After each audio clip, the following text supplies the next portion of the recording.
今天测试了2档12000减转骑行的1000公里，总共加了6次油，每一次在13.5升左右，累计加了81.4升。1000公里呢是在一条10公里的1级公路往返跑出来的。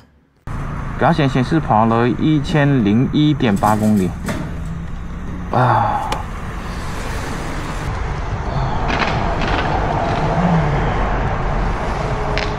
早上7点40跑。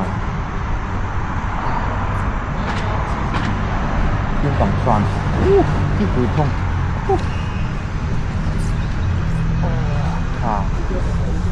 张雪500双 R 这台车为什么是用2档12000减转骑行测试呢？因为我制定的亮度测试项目中，就是有一项以最高转速80%的转速进行测试。500双 R 这台呢，转速在15300左右，80%的转速呢，也就是12000转左右。为什么用2档不用1档或者3档、4档呢？1档呢12000转跑，水箱是会开锅的。3档以上呢又是超速在跑，所以2档是最合适的。如果12000转连续跑1000公里，真的爆缸、拉瓦或者是漏油、渗油之类的，撑不了就不要设置那么高的最高转速。你设置到12000就好啦，我就用9600转去跑。原厂件撑不了就不要压榨的发动机那么厉害，因为其他车也一样，也用最高转速的80%转速去跑，所以都是公平的。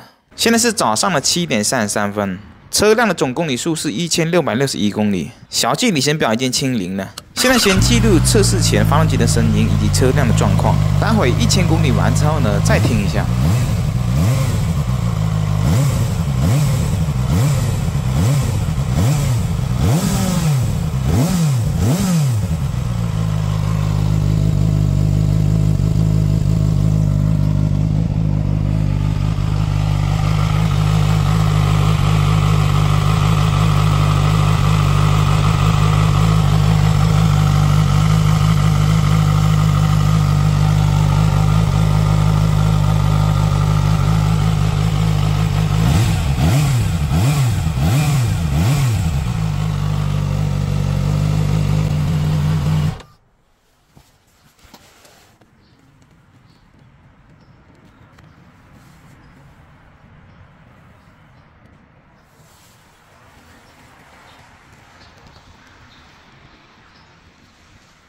好，现在继续回到这台车。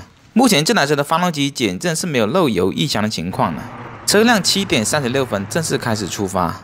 2档12000转，表显速度在112左右，但是 GPS 是没有那么高的，因为表显的速度是有误差的。表显跑了165公里左右，回到加油站，油箱已经闪有20多公里了。地箱有没有？跑了165.7公里，油表一直在闪呢。刚开始还觉得麻。 可能是麻木了，后面就不感觉到麻，主要是脚踏的地方，因为脚踏的地方跟车架是硬连接的，所以说直接传递到脚踏会比较麻一点。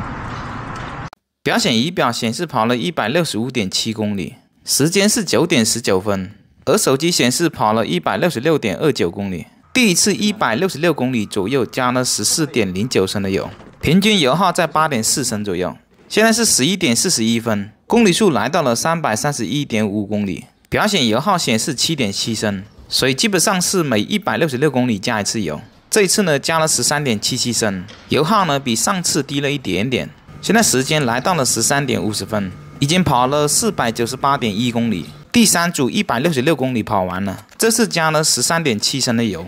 停下来的水温来到了114度，骑行的话基本上水温在96度。 目前呢，发动机还没发现漏油或者是异响的情况。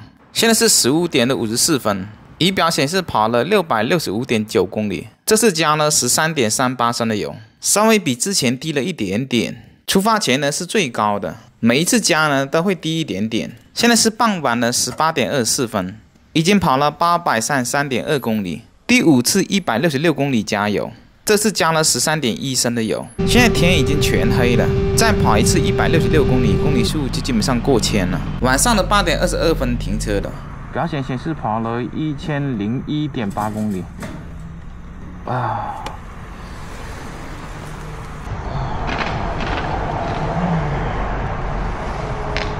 早上7点40跑。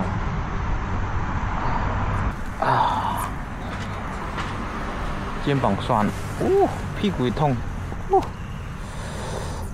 肩膀酸，屁股痛，手也麻，脚也麻，屁股也麻，主要是脖子这里一直要仰着头。现在是晚上的20点23分，1000公里刚跑完停车，平均油耗7.4升，用时呢10.2小时，总共加了6次油，基本上每166公里加一次。油耗最高的是第1组，然后呢是第2组、第6组、第4组。首先第1组最高呢，早上的温度是最低的，但到中午和下午太阳是最高的，而且高转速也得到了磨合，所以第4、第5组的油耗是最低的。第6组呢晚上了，气温低呢，胎压又低一些，所以油耗又上升一些。我们来听一下1000公里后发动机的声音。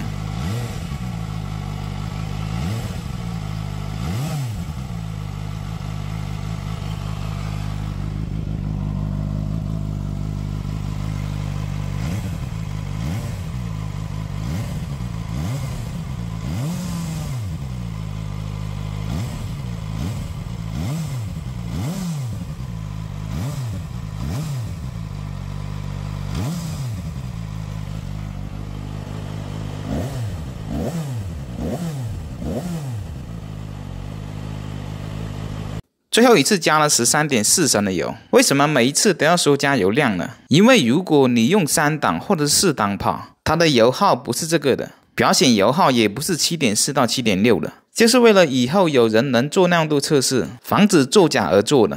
现在时间是晚上的9点01分，发动机和水温都回到了正常温度。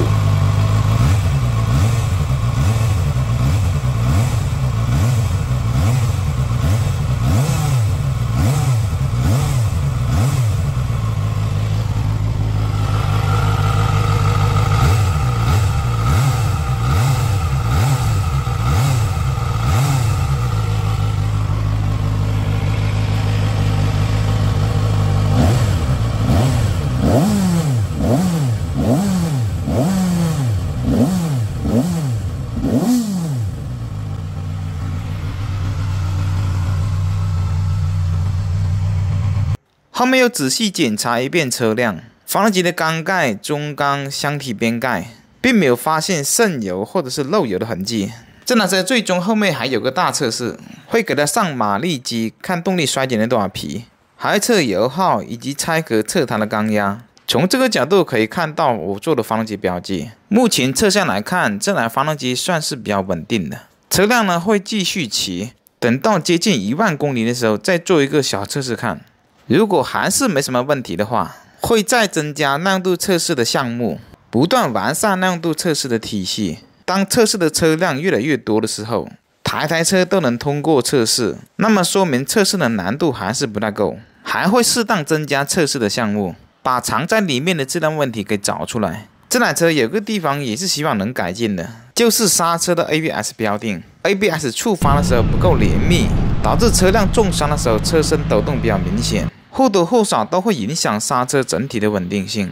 它不是刹车上下蹦不行，而是 ABS 触发卸到卡钳制动力这个过程没有那么的平顺。刹车长时间停车的虚位已经解决了，上次排了下上泵的空气。目前测到这里，这台车小的问题还是有一点，但是大的质量问题还没发现。发动机、变速箱、车架、减震都还没出现什么质量问题。